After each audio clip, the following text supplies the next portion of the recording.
Thank you very much, Charlie. They were good old days at Quaker Hill. John and Charles were Howard Countyans, and I was a Baltimore Countyan.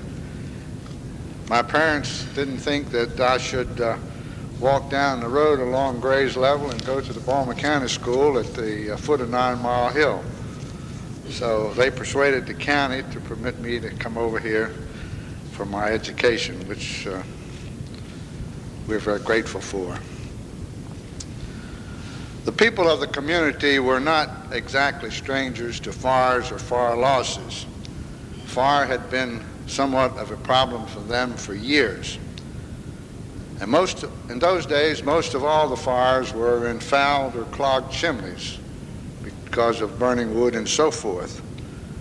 To help alleviate that factor, the mayor and city council in 1867 passed an ordinance prohibiting the attempt to clear clogged chimneys by burning them out. And now, 20 years ago, remember in the rural areas, on a rainy day, the farmer lit the fire in the chimney to burn out the soot and whatever. As in any other town, I believe the citizens have deep sentiment for the city's storied past. And I'll try to give you at least a cross-section of the Ellicott City Fire Department history and endeavor to present points of interest on the exact spots where the events occurred. In those days, if there was a fire, the neighbors grabbed their buckets, their ladders, and whatever else, hooks, chains, and proceeded to help their neighbors. We're not sure whether the citizens met at the Howard House or the old town hall down at the lower end of Main Street. But in July of 1888, they organized the Volunteer Fire Company No. 1 of Ellicott City, which was a bucket brigade. And that, in fact, was July the 10th of that year. They had no equipment or anything, so it was decided that they would purchase a hand-drawn ladder wagon from the Charles Holloway Company in Baltimore for a sum of $550. Mr. Holloway gave them a donation of $25, so it actually only cost them $525. And it was delivered here in October of 1888, and there was no facilities in Ellicott City on the Howard County side of the river to house it. So it was housed on the Baltimore County side in what in those days was known as the old foundry. We have endeavored in preparing a history of the department to find out exactly where in Baltimore County that old foundry was located, and we were not successful. We're still trying to find out. We believe it was on the side going towards Owella, but we're not absolutely sure. Then a committee was appointed to try to find a location to build what they called in those days not a firehouse but a truck house. And there were many offers. I think they had about 4 offers, some with an outright offer to sell it, others to lease it until their death, with the understanding then that it would be bought for the heirs. No one offered to give them a spot originally. Then Christian Eckert decided that he would donate as much ground that was needed to construct the truck house. So he gave them the triangle parcel down on Church, what we now know as Church Road. In those days it was called Ellicott Street and Frederick Turnpike rather than Main Street. So they didn't know what to do. They wanted a 2-story building, but they had to settle for a 1-story building due to the cost of construction and so forth. And then they built this building, and the first record that we have of any activity taking place in that building was in August of 1889. From 1907 until 1935, that building was used not only for the fire service, but also as an office for the mayor and city council. After 1924, they also used it to house their trash truck, which was a Model T Ford. On a Saturday evening in 1891, a serious fire started in the lower end of Ellicott City on Main Street in two dry goods stores. They weren't having too much effect on the fire with buckets, so they put in a request for assistance from Catonsville, who in those days had what we call a chemical engine, which is a 40-gallon tank with water in it, and to expel the water, they mixed a proportion of soda and sulfuric acid. And then they also sent a wire to Baltimore City Fire Department asking if they would send an engine out to assist, but because they thought the town was threatened. Well, the Catonsville engine and the fact that the bucket brigade controlled the fire and extinguished it, so they canceled the request from Baltimore City.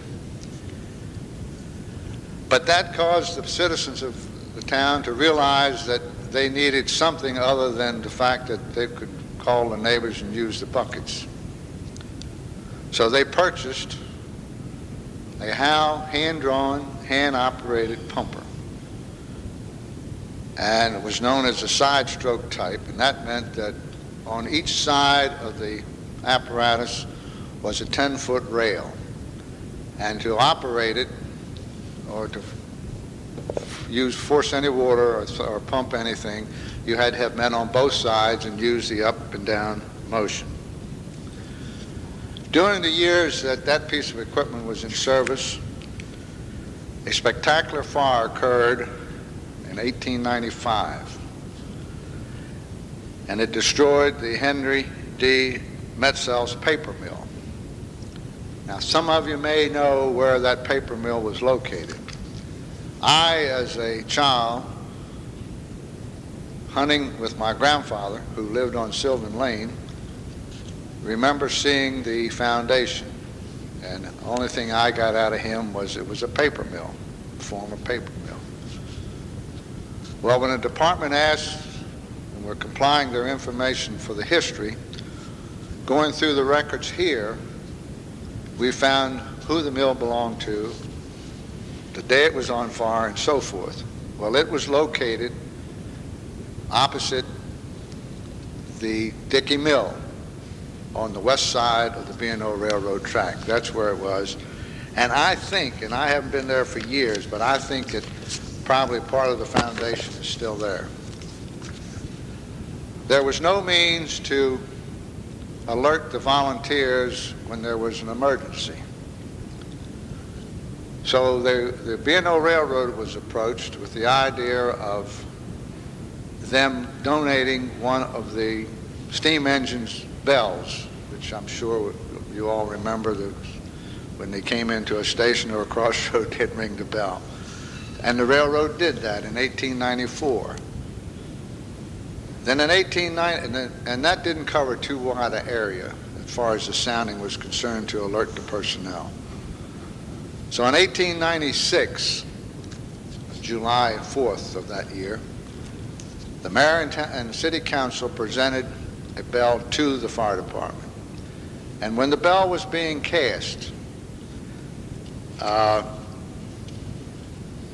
they included the name of the mayor, the members of the city council, and their registrar.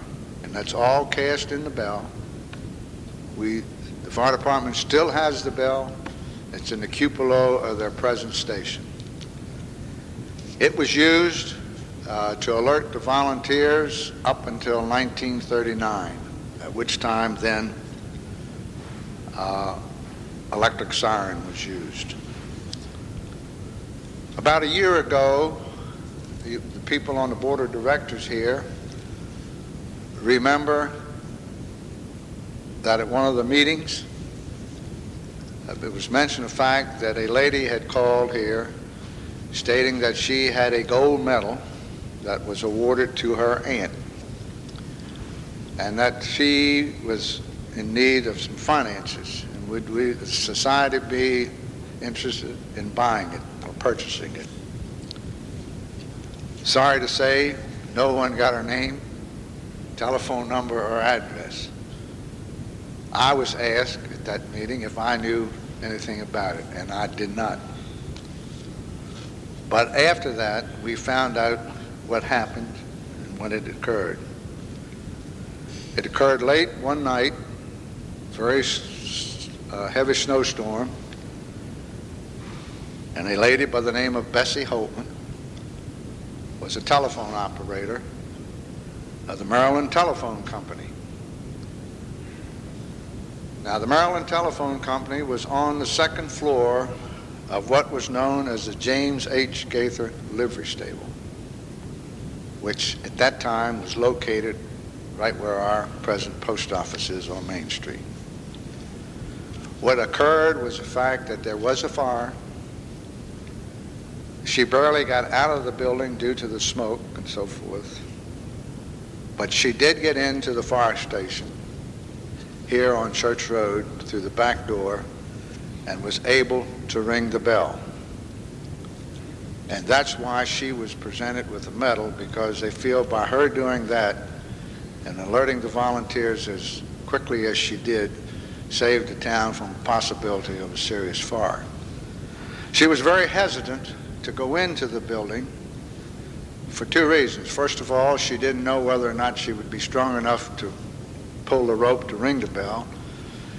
And in those days, the policeman, we only had one, the policeman, if they picked up anyone that had just too much to drink, instead of bringing them up here to what we know as Stony Lonesome, they put them in the firehouse to sleep it off until the next morning. So she didn't know whether she would step on anybody or what would happen. But nevertheless, that did take place. Also in that year, the department found out that they needed another piece of equipment instead of the hand pumper. So they purchased, in those days, what was known as a horse-drawn pumper, with the pump being operated by a gasoline engine.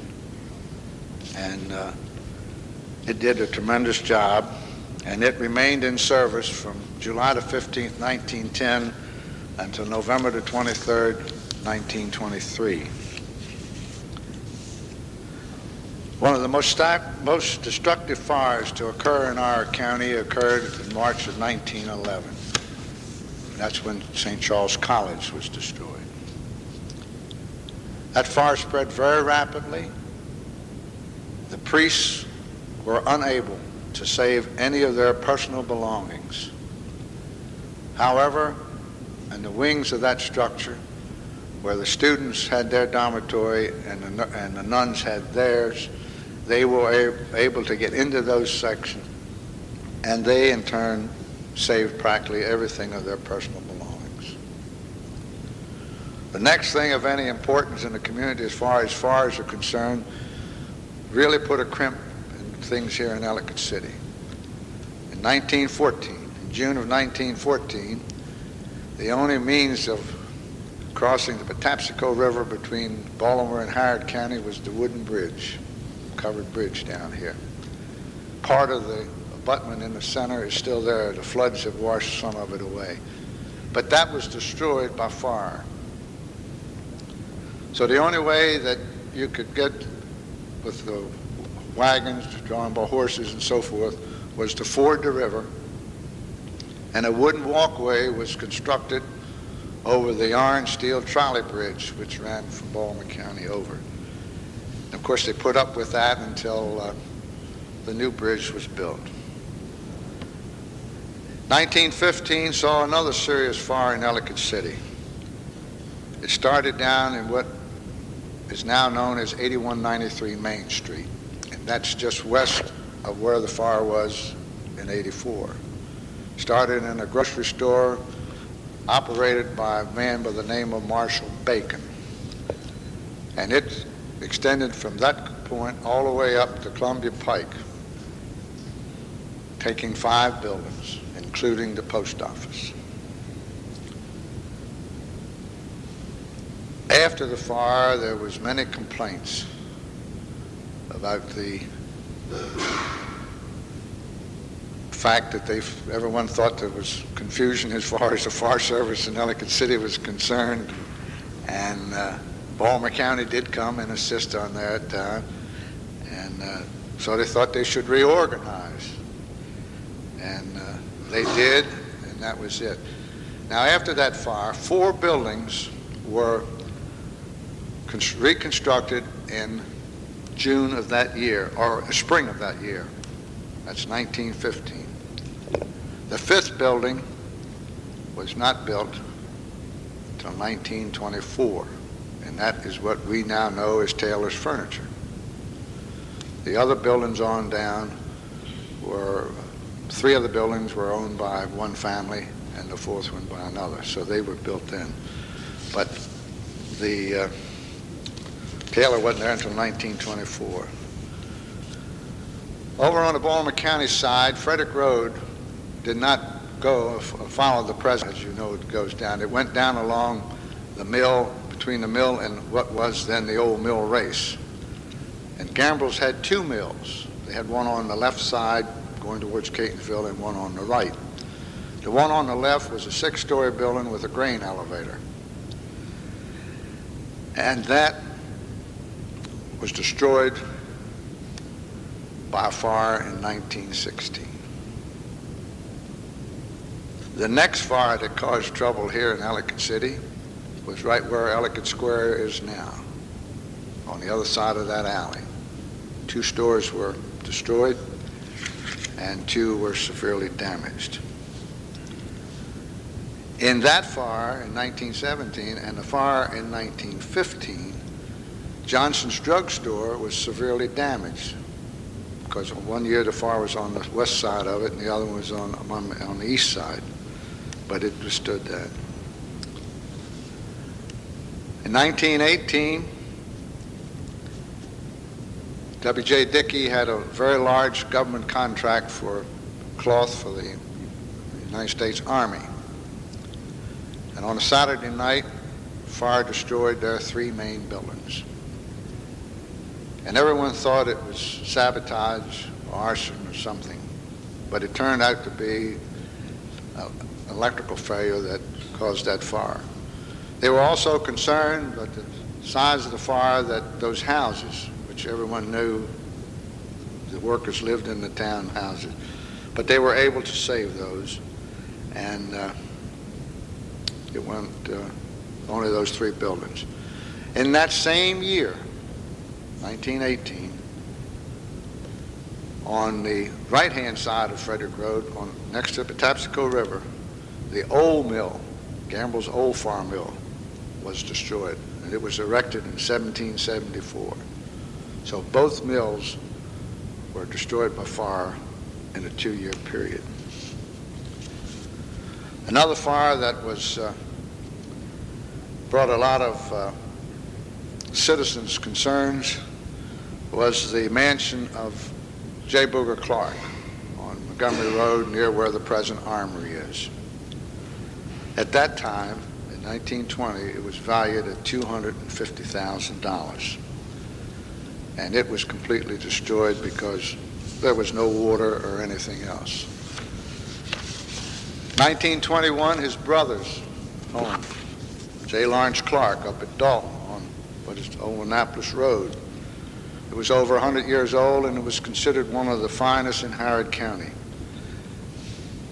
And strange to say, they were brothers. Both fires started on the 3rd floor. Both fires were caused by electrical failure. There was some question as to what went on there.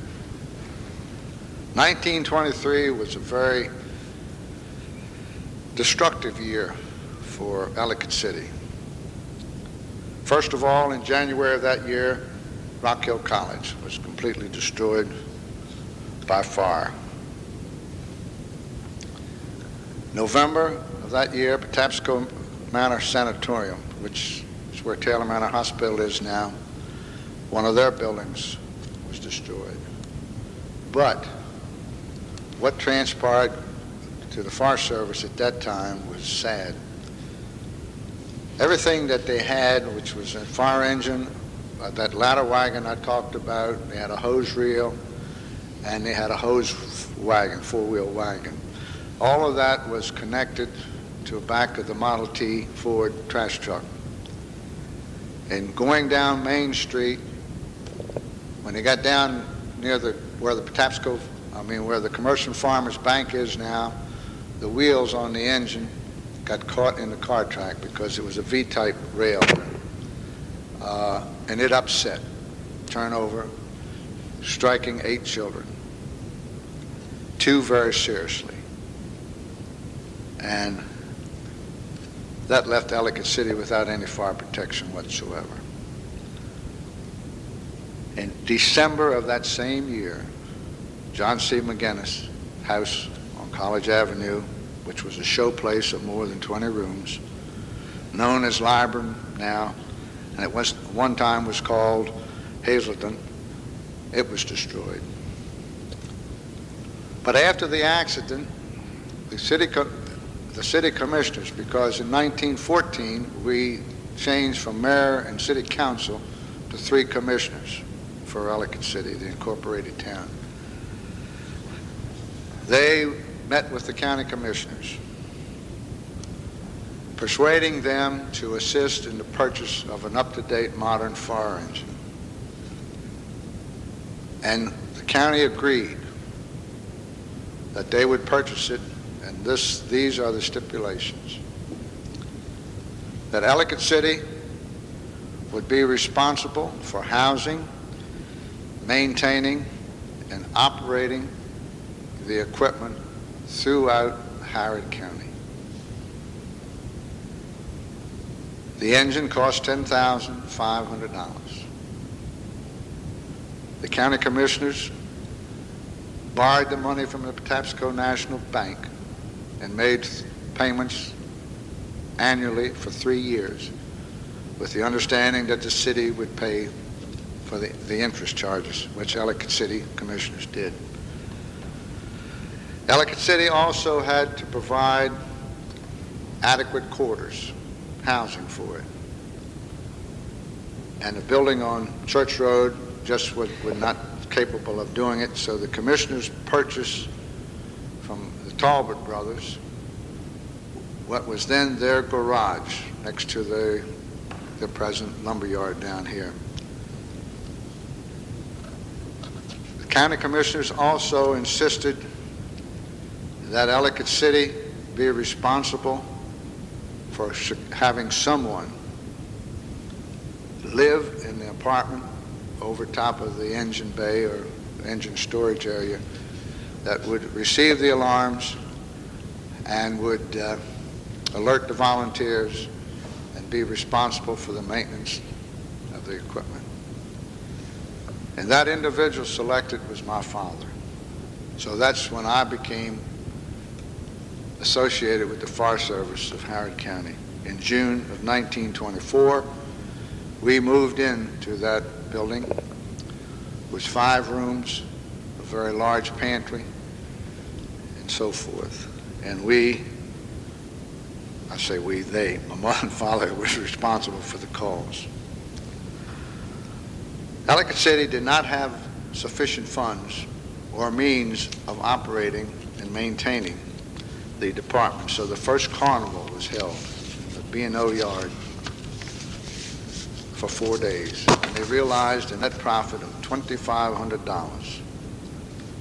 And that is how the fire department raised their funds, with contributions and donations, until they went on the county fire tax in 1959.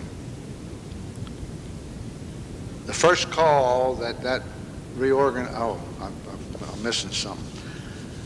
They had to, the fact that they had to be responsible for providing protection throughout the county, they changed their name to the Volunteer Firemen of Harrod County. In 1924 is the first time, in fact it was January of, January of 1925 is the first time that they were called upon to go to answer an alarm in the western end of the county. And it was during a blizzard that the Maples, a summer boarding home formerly known as the Glenwood Institute on the Washington-Westminster Pike, now known as Route 97, was on fire. That engine returned home with frozen ears, frostbitten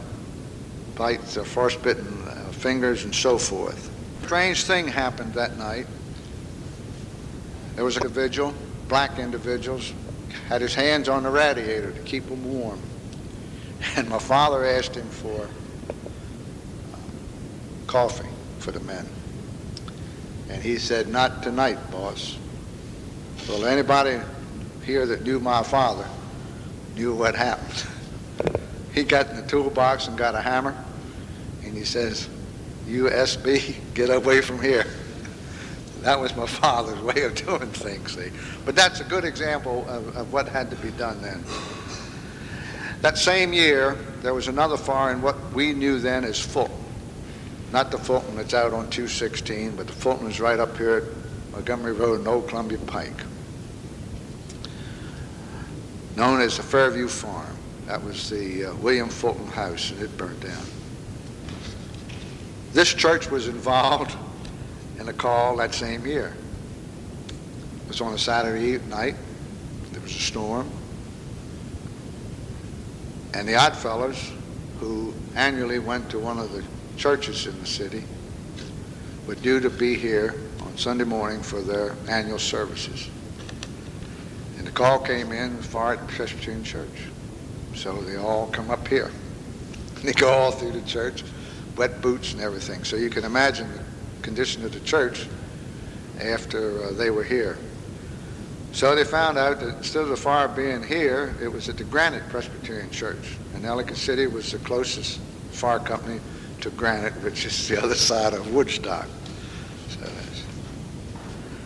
Now, my first experience in riding a fire engine to a fire as a kid was in 1929. There was a fire at the Donaldson School Gymnasium, which is now the Trinity School down on Ilchester Road. The second engine was needed because the first engine went out. It was what we had classified as a chemical engine, and it did not have a pump that could go to a pond or a pool or a river pump water. And they called back for that engine, and the only signal they had was a bell. So the individual that was going to drive it, he said to me, he said, "Boy, get on here and ring this bell. I got to have somebody to open the street up." So that was my first experience in going to a fire. Another fire that I think I should mention, but it was not in Ellicott City, but it was a historic 34-room home, Hug Mansion up in Sykesville.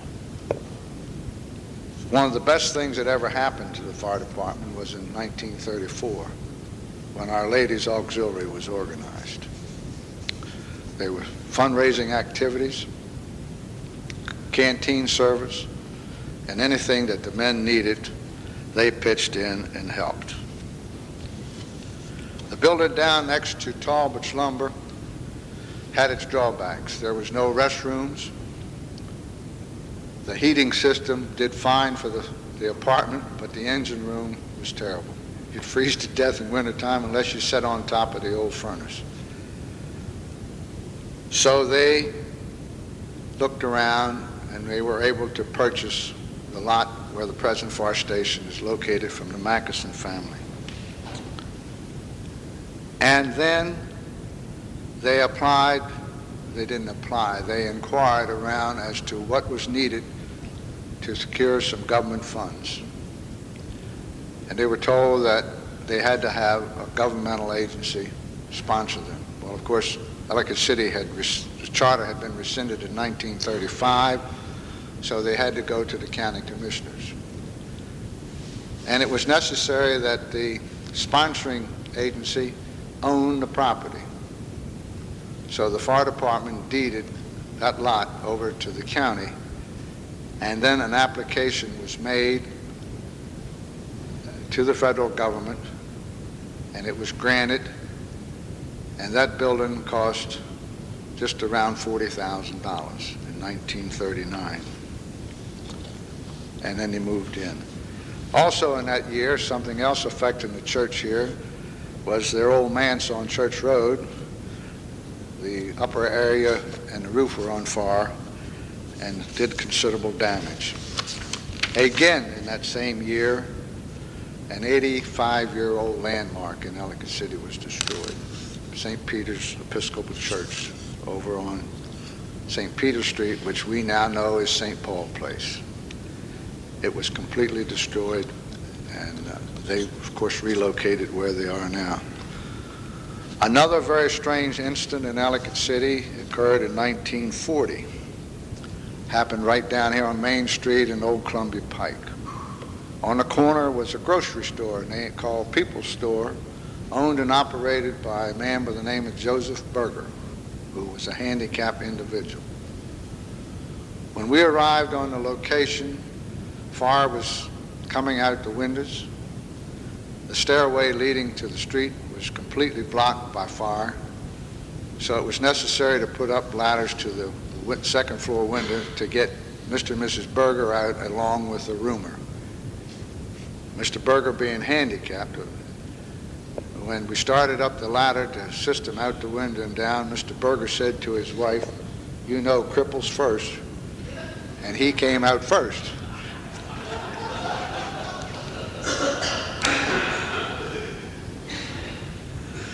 A very bad fire. It wasn't in Ellicott City. Well, it wasn't in Howard County, but it was the large fire over the Donut Corporation in 1941, which was a $3 million loss. Anybody living around here know that. Later on in the same year, down in the lower end of town, we had two buildings completely destroyed and two seriously damaged. Those completely destroyed was what was known as Roy's Cafe, and the other one was our only movie house, Earl Theater. Easton Sons Funeral Home and Coronas Brothers Restaurant was damaged. The war years came about. We couldn't hold a carnival due to the lack of personnel. Our Ladies Auxiliary held street fairs for 3 years in the parking lot of Miller Chevrolet, which is now Tire Place. And they raised quite a sum of money, which they turned over to the fire department.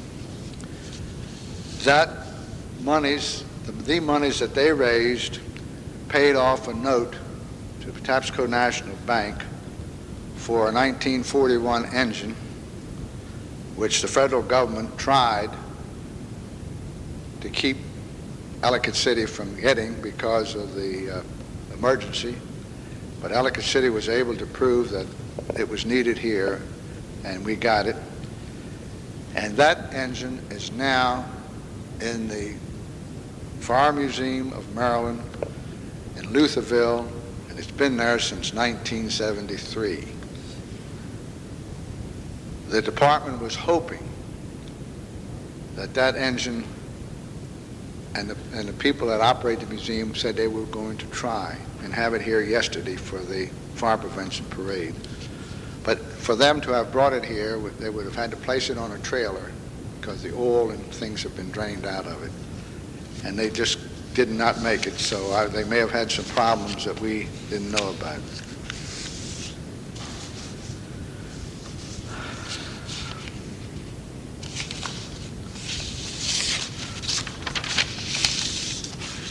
(1953) was a very sad year. Christmas morning, we were at a fire, or still on the fire ground, of the William F. Jacobs house, which had been destroyed by fire that night, when a 45-foot brick chimney collapsed. There were 7 of us at the scene at the time. 4 were on the Columbia Pike side of the building, or what was the building, and the remaining 3 were on the opposite side of the ruins. This chimney collapsed and fell towards Columbia Pike, striking those 4 people. 2 were killed, and 1 was seriously injured, and the other one had minor injuries. And that was a very sad occasion. The community was very supportive. Many funds were received from individuals and clubs and businesses and corporations for a casualty fund which was established to assist those people. Ellicott City Fire Department did not want and tried not to be responsible for ambulance service. At that time, just prior to 1958, we had the two funeral directors here, and they both had ambulances, and they wanted to get out of the business. But in March of 1958, the department had to put in service an ambulance, and this really created a problem. We did not have the personnel, and we then in turn started to have to hire people. So we hired our first paid firefighter in 1959. 1965, same area where we had the 1940, whatever it was, one fire. We had another fire. Three businesses were destroyed. 17 adults and 3 children were left homeless in the fire on Lower Main Street. In that same year, another tragedy struck Ellicott City. A mother and 4 of her children were killed in a fire on Fells Lane. They were trapped on the second and third floors, and there was no way at all to get to them to rescue them. 1968, there was a building at St. Mary's College down at Ilchester known as the Lower House, home of George Ellicott Jr., grandson of Andrew, one of the founders of Ellicott's Mills, and that was on June the 14th, 1968, and it was completely destroyed by fire. That same year, at historic Dorrigan Manor, 5 buildings were destroyed with an estimated damage of $100,000. Fire started in a bank barn, which was built in 1870, and spread to a residence used as an office, a brick stable used as a farm shop, a frame granary, and a frame horse stable, and several of the old carriages. They were able to get into a pond there to get water to save the manor house and some other buildings. In 1974, Ellicott City placed in service their second station on St. John's Lane, which the Maryland Rating Bureau recommended be done. In 1984, we all know about the destructive fire that took place down on Main Street in the area which is now known as Ellicott Square. When the department started in 1888, the records indicate that their membership that year consisted of 34 volunteers. Today, there are 35 volunteers associated with the station on Main Street. There are 16 associated with the station on Route 99. We have 25 Howard County career firefighters assigned to the 2nd District, which work in those 2 stations. And Ellicott City has in service at the present time 14 pieces of equipment. Excuse me. We have a videotape here, about 10 minutes, which the Centennial Committee of Carolyn Klein and Bill Laricos would like to show you.